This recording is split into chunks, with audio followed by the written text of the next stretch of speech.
जय हिंद दोस्तों, हमारे YouTube चैनल स्टडीमेट ऑफिशियल में आप सभी का स्वागत है। ये वृत्त के क्वेश्चन का दूसरा भाग, इससे पहला भाग हमने अपलोड कर दिया है ना। अगर आप नहीं देखें तो जाके देख लीजिए। हमने बहुत इंपॉर्टेंट क्वेश्चन उसमें हमने बताए हैं और आज भी बहुत इंपॉर्टेंट क्वेश्चन सब आने वाले हैं। बहुत ही इंपॉर्टेंट है आपके एग्जाम पॉइंट ऑफ व्यू से, और जो CBT 2 देने जा रहे हैं NTPC के वो भी इंपॉर्टेंट है दोस्तों। और एक बात और ध्यान रखिएगा दोस्तों कि NTPC की जो रिजल्ट आई है उसमें कहीं ना कहीं धांधली है, कहीं ना कहीं ये गलत तरीका है। इसलिए हमें खान सर को सपोर्ट करना है और उनके जाकर ट्वीट ज़्यादा से ज़्यादा आप ट्वीट कीजिए जाकर के ट्विटर पर, और उनका हैशटैग जरूर लगाइए दोस्तों।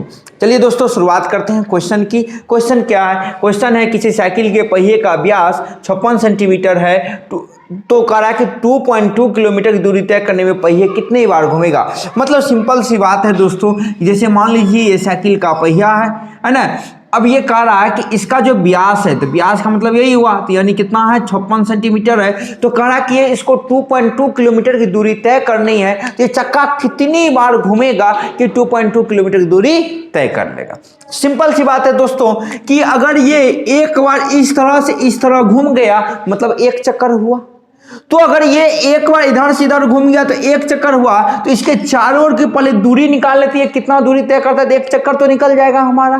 तो इसका मतलब क्या हुआ कि हमें क्या ज्ञात करना है? व्यास ज्ञात करना है। इसका क्या ज्ञात करना है? व्यास ज्ञात करना है। अगर हम व्यास निकाल लेंगे तो चक्कर अपने आप परिधि निकाल लेंगे तो इसका हमें चक्कर ऑटोमेटिक क्या हो जाएगा, हमको निकल जाएगा, है ना दोस्तों। तो इसका हमें क्या निकालना है? परिधि। तो चलिए परिधि निकालते हैं। तो आपको डायमीटर दिया गया है 56 सेंटीमीटर, तो त्रिज्या क्या हो जाएगी इसकी आधी, तो इसकी आधी करेंगे तो कितना हो जाएगा 28 दूनी 56, यानी 28 सेंटीमीटर हो गया।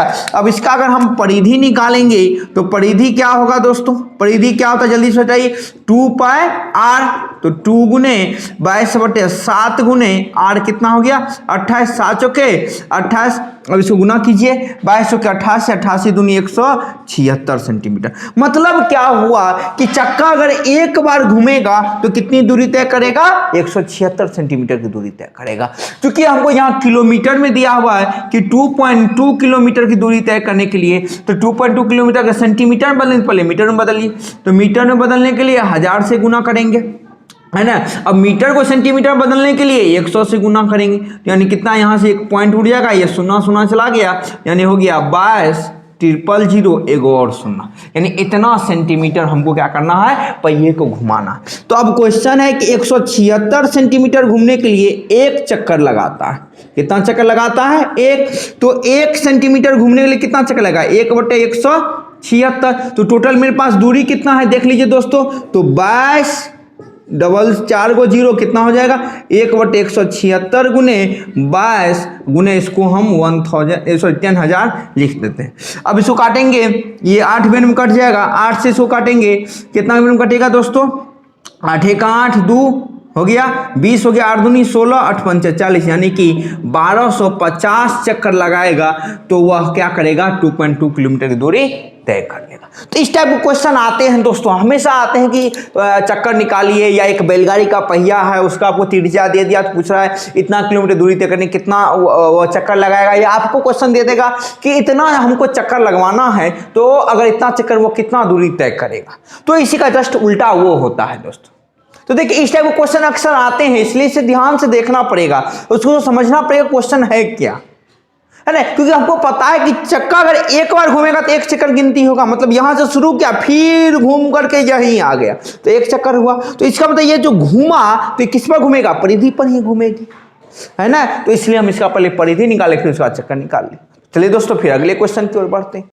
तो चलिए दोस्तों अगले क्वेश्चन की ओर बढ़ते हैं। अगला क्वेश्चन है कि बगल की आकृति में छायांकित भाग का क्षेत्रफल ज्ञात करें। मतलब ये आपको फिगर दिया गया, ये जो छायांकित भाग है इसका आपको क्षेत्रफल निकालना। कैसे निकालेंगे? दिमाग लगाइए, पहले सिंपल सोचिए हम निकालेंगे कैसे। तो दोस्तों अब देखिएगा एक बात कि ये पूरा जो आकृति है DAC, अगर इस पूरे का क्षेत्रफल निकाल करके A और B के क्षेत्रफल को घटा देंगे तो क्या इसका क्षेत्रफल नहीं निकल जाएगा? तो पहले हमें पूरा का क्षेत्रफल निकाल करके फिर इसको घटाना होगा। तो हम लिखेंगे कि ODC ये क्या है?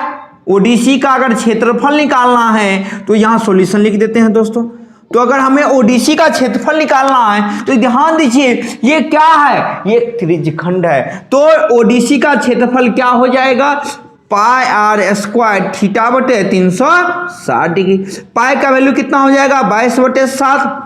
आर का वैल्यू देखिए यहां से यहां पूरा आर लेंगे दोस्तों हम, तो ये आर का वैल्यू कितना हो जाएगा 4 का स्क्वायर कितना होता है 16, थीटा कितना हो गया 45 डिग्री, अब बटे में 360 डिग्री। अगर इसको हम काटेंगे तो ये कितना मिनट कटेगा दोस्तों, पहले काटिए 9 से 9 5 45 45 8 5 40 8 32 4 6 8 बिन कट जाएगा, 8 दूनी 16 यानी कितना आ गया 22 दूनी 44/7 मीटर स्क्वायर। मीटर में दिया है तो मीटर स्क्वायर होगा। अब चलिए अब हमको निकालना है OAB का क्षेत्रफल। तो ध्यान दीजिएगा ये त्रिज्यखंड है OAB, तो इसका क्या हो जाएगा, इसका भी सेम वही फॉर्मूला पाई आर देखिए कितना है 3 मीटर है, 3 तिया 9 हो गया, गुने 45 तो 45 रहेगा बट 360 डिग्री, ये 8 बिन में कट जाएगा, इसको काटेंगे ये 4 होगा, ये कितना होगा 11, तो 11 नमा 99 बटे कितना हो गया 7 चौके 28 सेंटीमीटर स्क्वायर। हुआ कि नहीं हुआ। अब क्या करेंगे, अभी हमने आपको बताया क्या, इसमें से इसको क्या करेंगे घटा देंगे, तो चलिए घटा देते हैं यहाँ पर, है ना।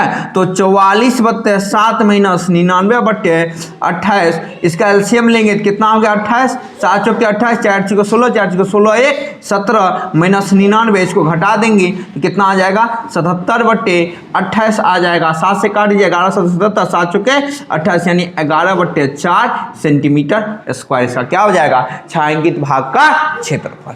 देखिए हमने कुछ किया, हमने सिर्फ त्रिज्यखंड का फॉर्मूला यूज किया दोस्तों, और पहले पूरा का निकाल लिया, फिर इसका इसमें से क्या क्या घटा दिया, ये छायांकित भाग का क्षेत्रफल निकल गया। कितना इजी वे में निकल गया, इसलिए कहते दोस्तों फॉर्मूला अगर आपको याद है तो आपको क्वेश्चन बहुत इजी लगेगा। ये क्वेश्चन पूछे जाते हैं, ऐसा नहीं कि हम फालतू, ये क्वेश्चन प्रीवियस ईयर से लाए हैं और सारे क्वेश्चन हम प्रीवियस ईयर के बताते हैं। तो इसलिए दोस्तों अब देखिए कि आपको क्या पढ़ना क्या नहीं पढ़ना। तो चलिए दोस्तों फिर अगले क्वेश्चन की ओर बढ़ते हैं। तो चलिए दोस्तों अगले क्वेश्चन के बढ़ते हैं। अगला क्वेश्चन क्या है, वृत्त बनाने के लिए मोड़ने पर तार की त्रिज्या 84 सेंटीमीटर होगी, यदि तार को वर्ग बनाने के लिए मोड़ा जाए तो भुजा की लंबाई क्या होगी। मतलब क्या सिंपल सी बात है कि एक कोई तार था, उसको क्या किया वृत्त बना दिया गया, तो उसकी जो त्रिज्या हो गई वह कितनी हो गई 84 सेंटीमीटर। अब इसी तार को ये कह रहा है कि अगर हम एक वर्ग बना दें तो इस वर्ग की भुजा क्या होगी। तो अब ध्यान दीजिएगा कि इसमें क्या दिक्कत या इसमें क्या प्रॉब्लम होती है बच्चों को यह समझने में कि भाई तार को वर्ग बनाए तो फिर भुजा कैसे निकालेंगे। तो सिंपल सी बात है कि अगर हम ये तो जो तार की जो लंबाई है वह लंबाई तो चेंज नहीं करेगी, क्यों कि जितना लंबा ये तार होगा उतना ही लंबा तो ये वर्ग भी बनाया होगा। तो इसका मतलब हुआ कि पहले इसको ऐसे गोला बना दिया, फिर उसके बाद इसको क्या वर्ग बना दिया। हम लोग बचपन में बनाया करते थे, पहले तार को घुमा करके क्या करते थे गोला बना देते थे, मतलब गोल बना देते थे, फिर उसको चौकोठा बना देते थे। तो तार की लंबाई कभी परिवर्तित हुई नहीं हुई। इसका मतलब यह हुआ अगर हम ये तार की लंबाई निकाल लें तो इसकी लंबाई ऑटोमेटिक क्या हो जाएगी निकल जाएगी। तो इसकी लंबाई निकालने के लिए हमें इसका क्या निकालना होगा परिधि निकालना होगा। तो परिधि क्या होता है 2πr। तो 2πr यानी यहाँ r दिया हुआ है तो 2 गुने 22/7 r दिया हुआ है 84, इसको काट देंगे बड़ सते 84, 22 दूनी 44 गुने 12, इसको गुना करेंगे बड़े चौके 48, हासिल 4 बड़े चौके 48 और 4 कितना हो गया 52, यानी इतना सेंटीमीटर ये क्या है लंबा तार है। अब इसको क्या कर दिया गया वर्ग बना दिया गया। तो वर्ग बना तो ये इसी तरह से बना, तो इसकी लंबाई तो सेम रहेगी। तो वर्ग की लंबाई कैसे निकालेंगे कि ये चारों लंबाई कैसे निकालेंगे इसका परिमिति से। तो वर्ग का परिमिति क्या होता है 4 गुने भुजा बराबर में क्या हो जाएगा 528। यहां से अगर हम भुजा निकालेंगे तो क्या हो जाएगा 528/4, 13 चौके 52, 4 दूनी 8, यानी एक भुजा की लंबाई कितनी हो जाएगी 132 सेंटीमीटर। अब इसमें और क्वेश्चन क्या पूछेगा कि इसका क्षेत्रफल क्या होगा वो बताइए, है ना। तो भुजा निकल गया तो क्षेत्रफल तो ऑटोमेटिक निकल जाएगा।